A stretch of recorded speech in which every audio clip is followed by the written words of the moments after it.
chat window. There we go, recording has started. Please use the chat window to ask questions. Remember to include your institution so I know where you're hailing from. So we're extremely honored to have with us today two distinguished service management professionals.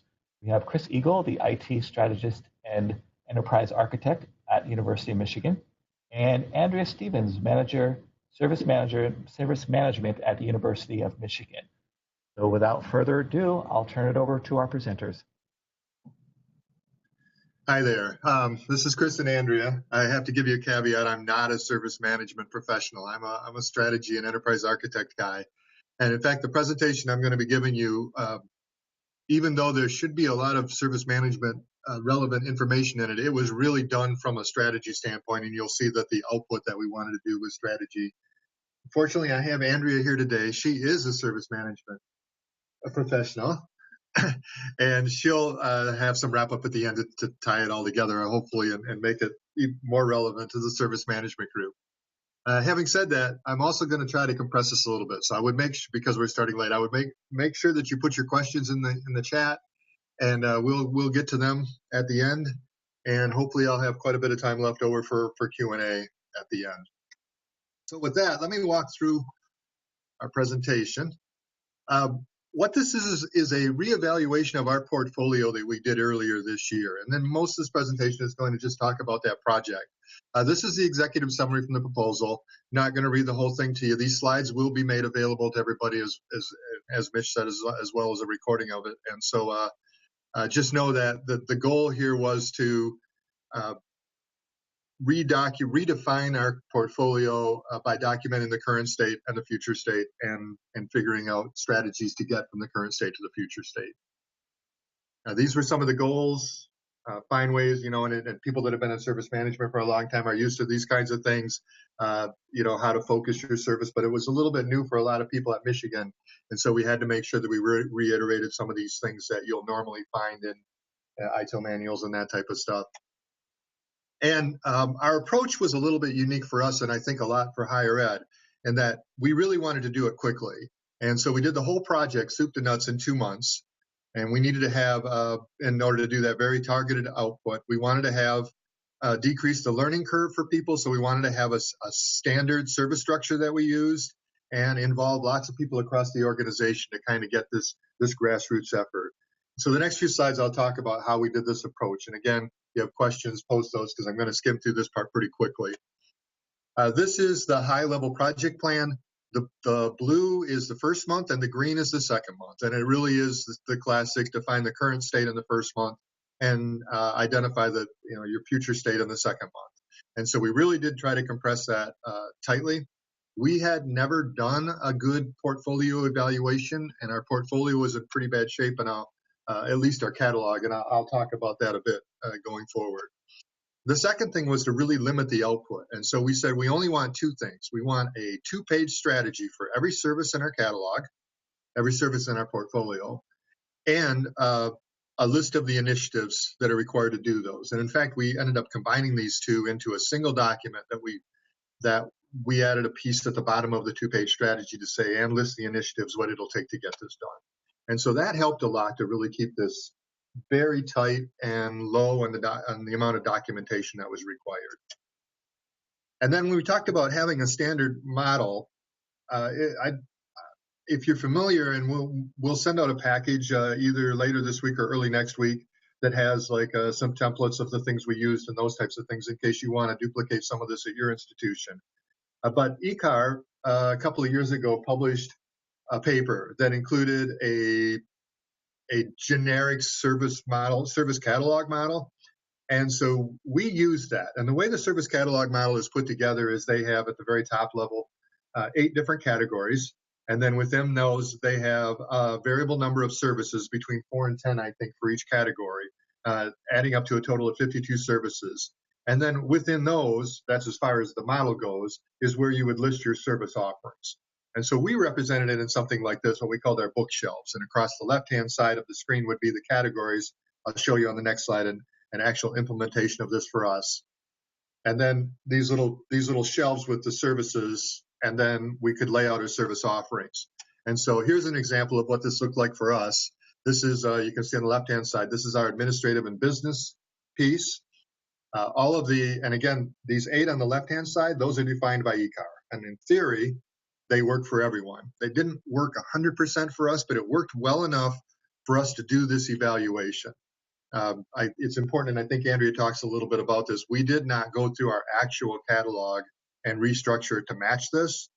We may at some point in the future, but I think we'd have to modify the structure a little bit to make it fit us. I don't think the structure out of the box is quite robust enough to fit everything we do. But it was a really good way of making this project move faster and not have to go through all of the effort of getting everybody to agree on a taxonomy around and a structure around the actual catalog.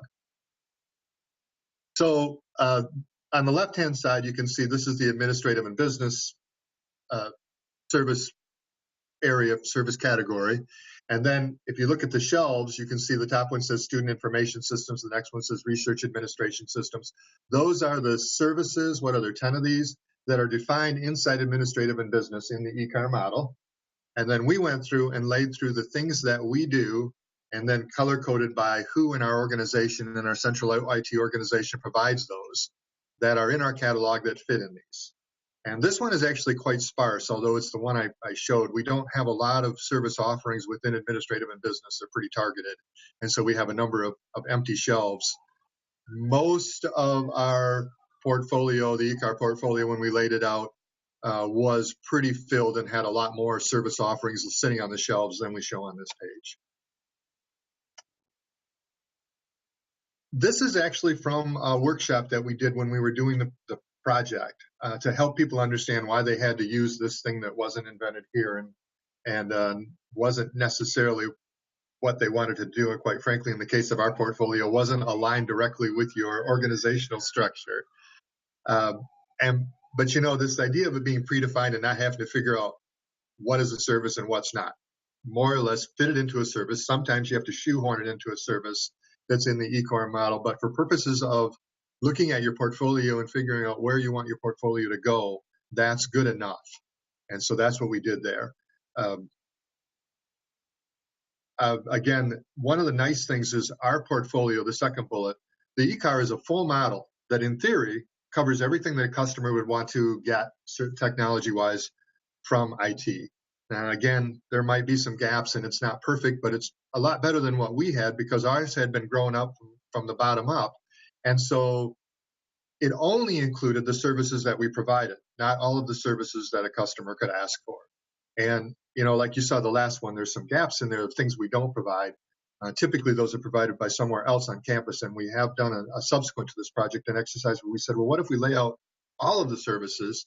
All of these shelves should be full. And in fact, that's what happened across campus. And so that's a nice piece of the view. You get to see your gaps if you use the ECAR model.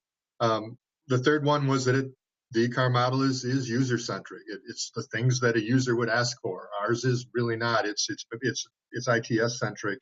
It's the things that we provide. And the last one was just a different view, which was a good thing to get kind of out of the box and get people looking at it a little bit differently. I will say I think that using the ECAR model for us worked really good. We spent very little time discussing the service structure and a lot more time talking about the services and the offerings themselves than we had on similar type projects in the past. Andrea's here nodding her head to that one. So I'm going to now move into another area. We introduced, and I don't know how much relevance this will have to the service management team folks on the call, but it was a key part of the project. How do people write a 2-page strategy for their services? So we get people, we understand our service. Sometimes it's very hard to understand where you're going. And so we introduced this model that comes from a book called The Discipline of Market Leaders. It's about 25 years old, and if you go out on the web and you search this, there's oodles of information because people still use this model. But the idea of the model is that there's really only 3 kinds of value that you provide to your customer. And the subsequent slides talk about this a little bit, but there's operational excellence, product leadership, and customer intimacy. And so what we did is we asked people to rank themselves on where they were at, and I'll show you a little bit on how we did this on each of these. And then we asked them to, for their service, where it should be. And then the strategy somewhat boiled down to, okay, how do you get from where you're at to where you're supposed to be? And so for us to look at our current service catalog and where our service catalog should be in the future, a lot of it wasn't about which services we should provide, but how should we provide in those services and what should those services focus on and do? And this model really helped with that. So I'm just going to spend a few minutes delving into that a bit. We'll talk about what these mean, but operational excellence, because they don't always mean exactly what you think they'll mean. This is best price, hassle-free service. You can see some of the things that people would say about an operational excellent organization would be that, for a store, so convenient, in and out of a flash, or consistency is their middle name. And so when you think about companies that are operationally excellent, you might think of a UPS. Everybody's the same, and we're really good at delivering packages on time, or a Walmart from a retail standpoint. Product leadership. These are those people who continually redefine state of the art. This is, premium price but worth it. Can you believe their new product? And in our time, the poster child for product leadership is probably Apple. This is the one that's most well understood, I think, of the three areas, so I'm not going to talk too much about it. And the one that's least understood is customer intimacy. That does not necessarily mean close to your customer. That means a total solution tailored to the customer needs. These are people who provide specific things. So that you hear, they're the experts in my business, or I got exactly what I needed. There aren't a lot of big companies that focus on customer intimacy, because when you get big, you tend to migrate more towards operational excellence and product leadership. So when you think about these, this would be like your, in our case in town, we have a local hardware, and they compete with the big guys by, when you come in, they don't try to sell you a product. They ask, what project are you trying to do? What are you trying? And then they go find the stuff off the shelf that you need for that. Those are the types of people that are customer intimate. And so what we did with that was we put a little scale together, and we said, you have 100 points you can spend. So there's 100 points on each of these axes. How much today are you in each of those? And so someone might draw themselves like this. They might say, well, on my service, it's 25% operational excellence, and it's 30% specific solutions for customers. And we try to push state-of-the-art 40%. In higher ed, quite frankly, it's really uncommon to do very much product leadership. So this isn't a really good higher ed example, but it just shows you how to fill out the chart. And then we asked them to put a second triangle on. This is, where do you want to be? And so this one said, well, we really need to be a lot more operational excellence, and we should be doing less of the other. And since it's a zero-sum game and I've got 100 points to spend, you get this little visual representation of what your strategy is going to look like. This is where my service needs to go to. And so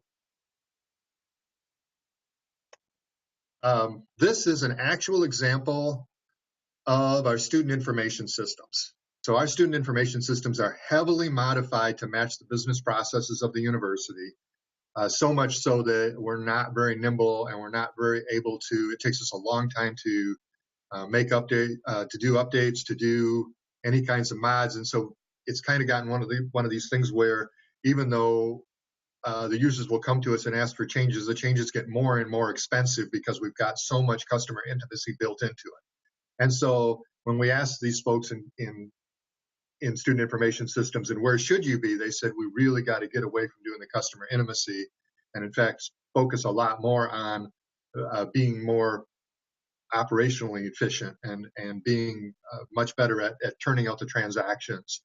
And so, to jump ahead a little bit, because I don't think I'm going to come back to this when we talk about the strategy, okay, how are you going to make that happen? And then you get into these things where they said, well, we're really going to have to work with our customers to talk about changing their business processes, because I can't model every business process they do without keeping this customer intimacy way out at the 75% line. So if I want to pull that back, we're going to have to standardize the business processes. And you can see how that drives to strategy, how this helps drive to strategy. And so we did all of our central IT this way. And the interesting thing was, it came out to almost a wash. In the end, after we looked at all the services within Central IT, we said, we're not sitting too bad. We should add just a little bit more operational excellence and shift a little bit away from customer intimacy. The reason I bring this up is because I think for a lot of large organizations that have a lot of pieces, this isn't uncommon to happen. But I'm going to show you a slide that shows this broken down by area, and you'll see that by area, there were big shifts of where people wanted to go. This represents what campus was asking for. We asked campus IT where they needed to go, and they said they needed to move more towards more towards customer intimacy and away from operational excellence and product leadership. And the reason that they wanted to do that is that they wanted Central IT to start picking up the operational excellence. So it's not the reason, but the way that they could make that happen was if Central IT could pick up the operational excellence, then the units could spend less time on that and more time on their customer intimacy. And so this was a very interesting feedback, and it was a really nice use of this tool as a communication vehicle to go out to campus and say, what do you guys want? What do you guys need to do? What do you think Central IT should be doing? In a real nice shorthand, we got a lot of positive feedback from campus saying we really like this as a way for us to assess where we're doing. And some of the units are actually doing this now internally with their own services to assess their strategies and where they should be going. So this is a different way of looking at it, where we say, where are you at and where do you need to go, with a little arrow. And so this shows those last two slides in a different structure that we have. And the reason I show you this is because this is all of our Central IT. And remember a few slides back, I showed you that it came out to a wash. But when I look at individual, you can see that like professional services really needs to move, their strategy is to move aggressively away from being customer intimate and more towards operational excellence. Administrative and business is that way. But on the other side, our communication and collaboration wants to move more towards customer intimacy. And so that, while it's a wash, when you break it down, there are pretty big shifts going on strategically inside our various services. And so remember, we talked about the output. The output was a 2-page strategy. We will provide this template in a packet to you guys if you're interested, but I got to tell you, it's a real simple packet. There are 5 questions it asks, 5 major questions. Template. There are 5 major questions it asks. And then within these, there are little sub-questions that are optional, but help people think about how to answer the major question. So, and the major questions are, what is your service? What are the needs of your service? What's your strategy to solve the needs, support that diagram? What are the initiatives you'd have to do to make that happen? And if you were successful and you did all those things, what would your service look like in the future? Write all this and make it less than 2 pages. So there were a couple of things that were really interesting to us with the project. One, in our service catalog, we have 60 services listed, actually a little less than 60 right now. When we asked people to go through the portfolio using the ECAR model and look at things a little bit different and identify all the things we do for our customer, and to be frank, they're not everything we do for our customer is actually a service offering. But many of those are, and we identified over 300. There are there's 240 things that we do for campus that you can't find in our service catalog. So the only way you can get those by and large is to know the right person to talk to ask for it. And so this was a really big eye-opener for us. This was one of the best results of the project, was this disconnect between what we're listing in our service catalog that people can go look up and order from us and what we actually do. And so that was a really nice output. The other thing was, in the second piece with the target portfolio, there are 52 services in the ECAR model. 12 of those are either things that we don't do, like you saw those empty shelves in the graphical representation, or they're so trivial that they really don't need a strategy. Like one of our service offerings is television, or one of our services is television on campus. We're not really doing much with that. It's a dying technology. And so the strategy was 2 sentences long, which is just maintain it until it goes away. Of the remaining 40 services that we play in, there were 36 that we got back two-page strategy. There were only 4 where people weren't able to go through this exercise that I've shown you and give us a current state and a future state and a way to get there. Hey, Chris. Yes, This sir. is Mitch. We have someone asking about clarification questions. So Michael's asking, are they 60 services or are they 60 service offerings in the catalog? So yes, I apologize for mixing the terminology there. It's because we don't have a consistent terminology here. And so when I talk about the ECAR model, I'm going to talk about services as services. And I'll speak to that a little. Okay, yeah. Andrea, you want to talk to that? Yeah, so one of the slides I'll get at, I'll talk about a little bit is our existing effort and this ongoing confusion between service portfolio, service catalog, what's a service offering, and then the concept of request fulfillment. So you want to hold that thought for just a second? I think we'll get to that in just a minute. And the short answer to the specific question was, in our service catalog, those are actually service offerings. If you think about the services that are in the portfolio, we consider those like service categories in our portfolio, in our catalog. So it's a different. The ECAR doesn't really line up with what we do. Is that I can't see did that come across as a Q&A? I'm not able to see that question, Mitch. Yeah, so I'm not sure, but did I answer it? It was a chat window, yeah. So you did. And I think Andrea is going to elaborate on it. So I think that'll help us all. Why am I not seeing the chat? I have to click on the event chat icon. Maybe you're on the moderator chat icon. Yeah, I think Andrea circles back to it. And again, I'm monitoring the chat. So if anything comes in like that, I'll make sure. That's great because I'm not going to spend time bringing it up right now, and I'm not able to see it. What I'm here for. So yep. Yeah, and someone did comment. Andrea's audio is a little bit muffled, so I don't know if you just don't have a separate mic or you're in the same room. So that may be the reason why. Okay, we'll fix that as well. These next 2 slides, they're again, this is a presentation that was really aimed at strategy folks, and so, but this is the actual output of the presentation of the project.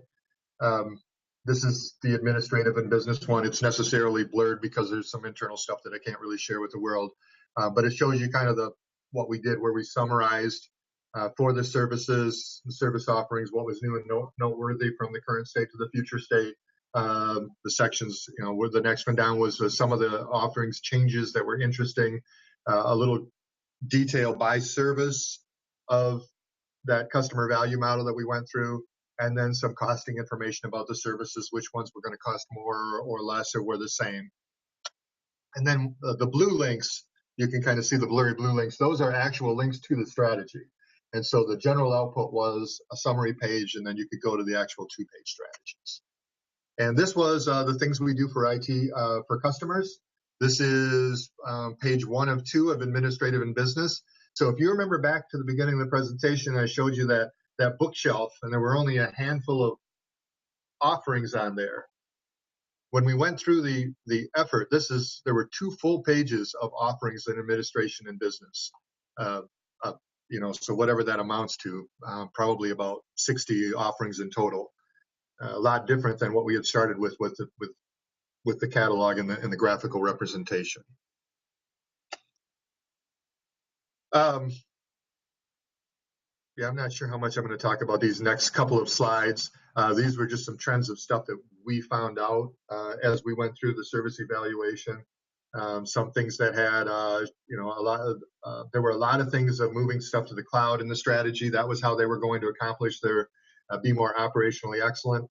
A number of, as you would expect, a number of services that said if you would give us short-term money, then we could provide long-term cost reduction, but we can't do it for free.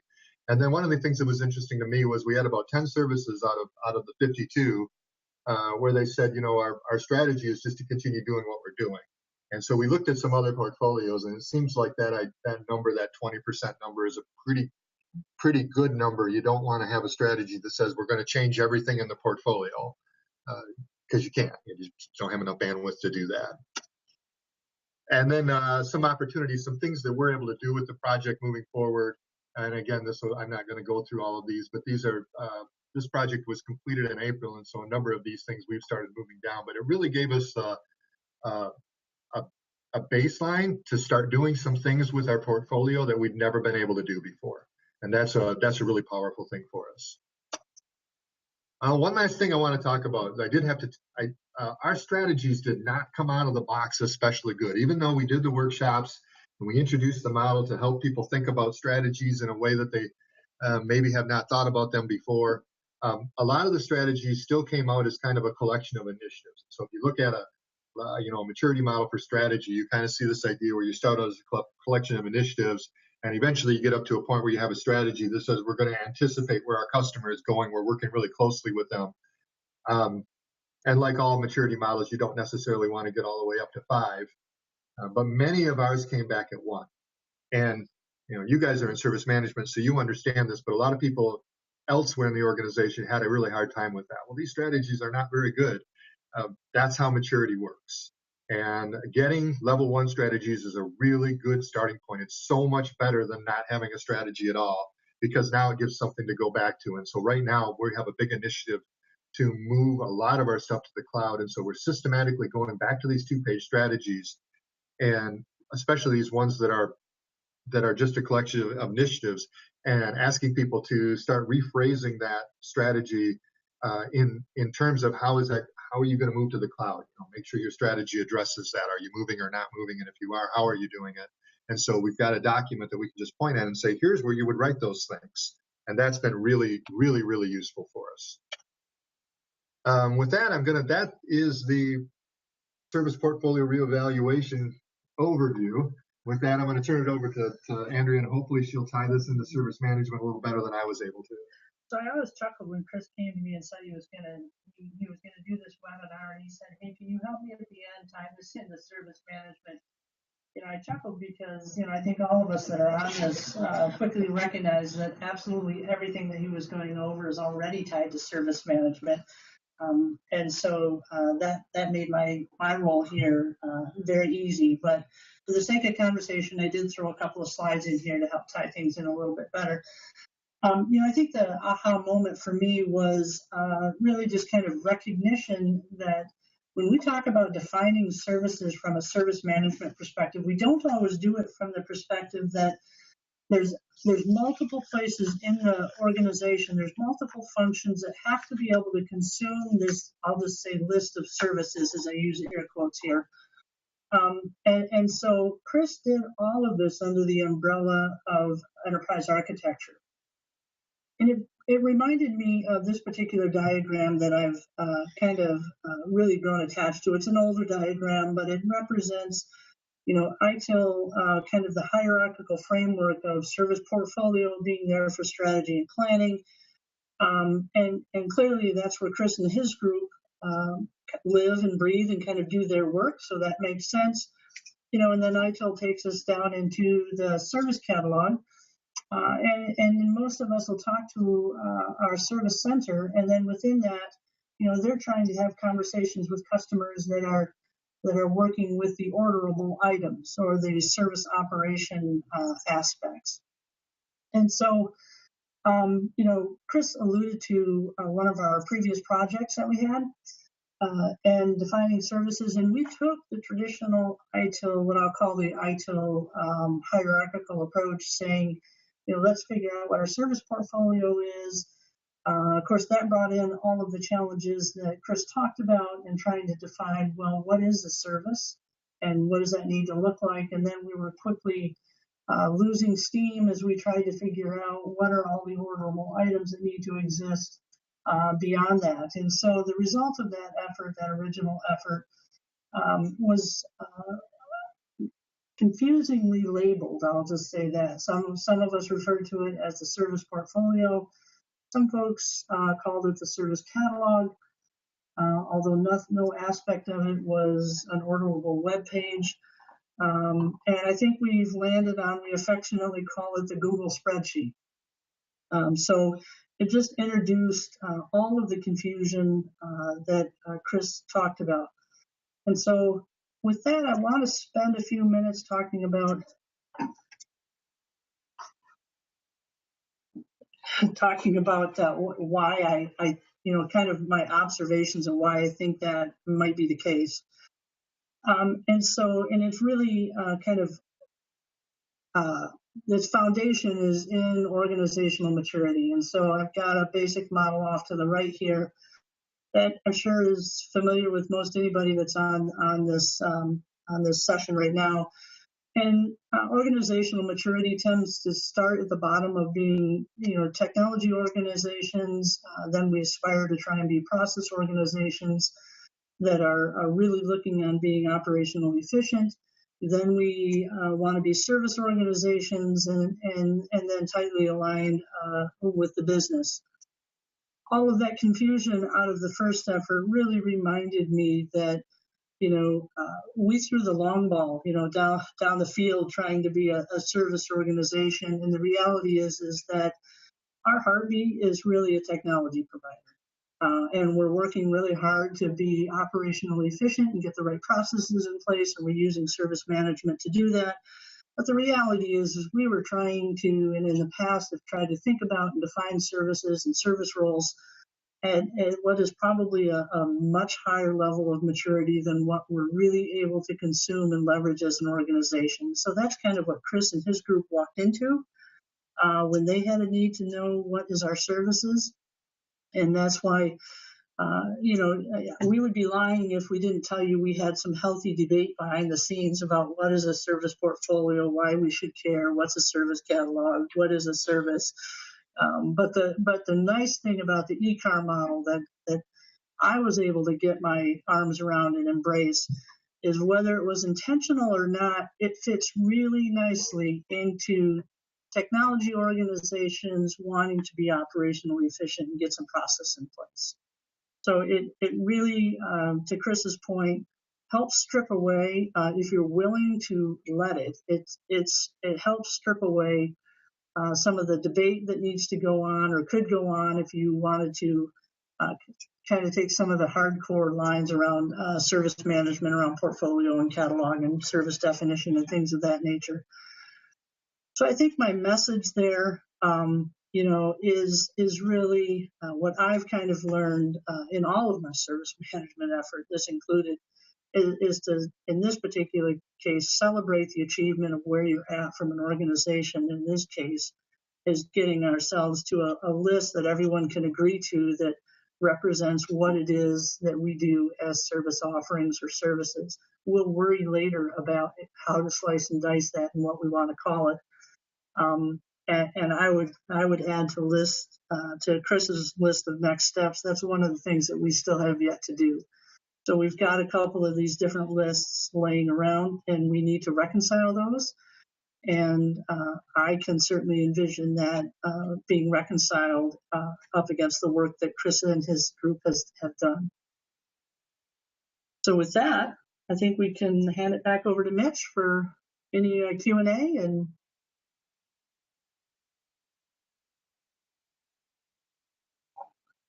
that was a handoff, Mitch. Yep. Oh, sorry, I was distracted for a moment.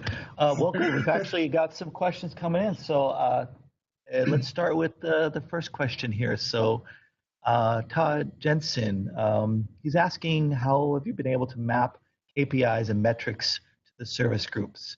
After you recategorized, did you map the new categories and subcategories into your tool, your service management tool? We have not done that effort yet. That's part of what I would add to we need to reconcile on the list a little bit more, reconcile the differences between the two. And a lot of places, quite frankly, the list is, the differentiations are not significant.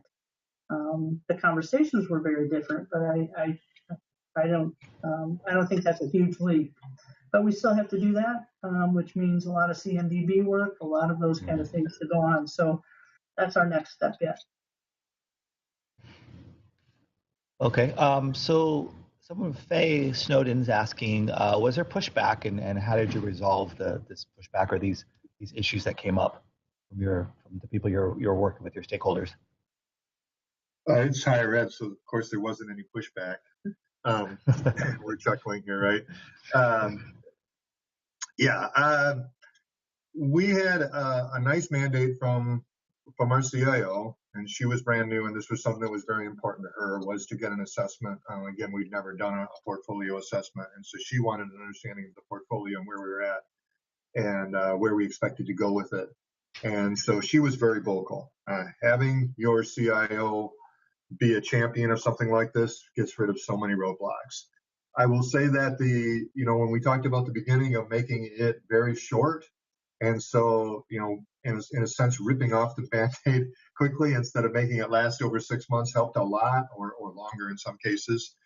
Yes, we had to do, it was funny, Mitch, when we were preparing for this meeting, Mitch used the comment, the perfect is the enemy of the good.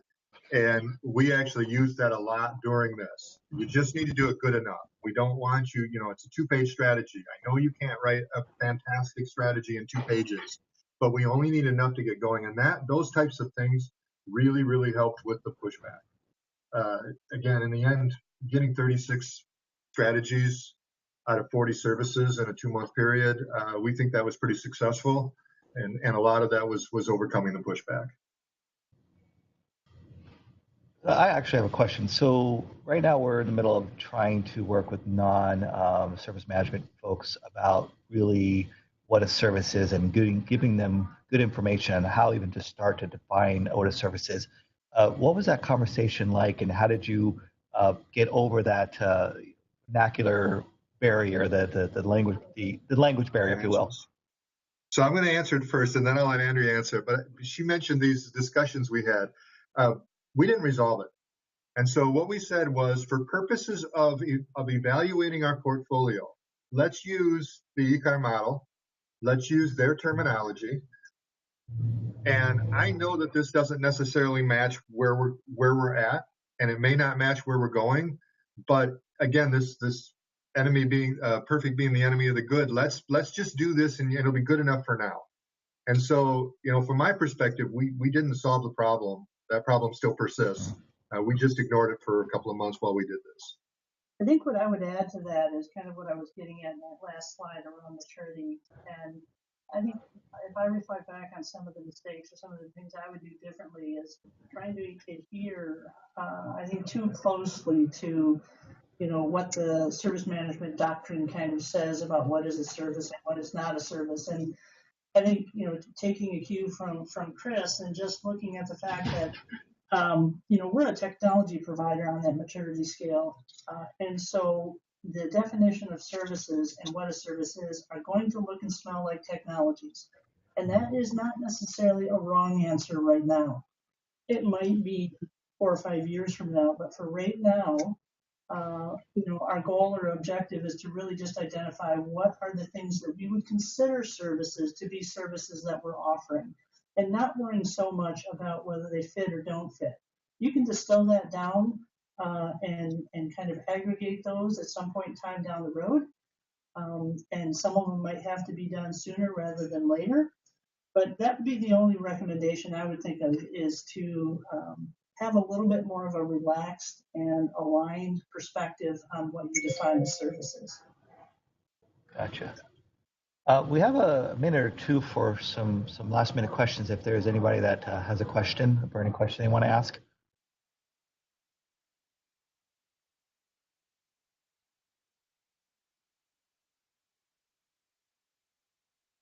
Well, it looks like those are all the questions. Again, this is appreciate you sharing this with us. This concludes the presentation.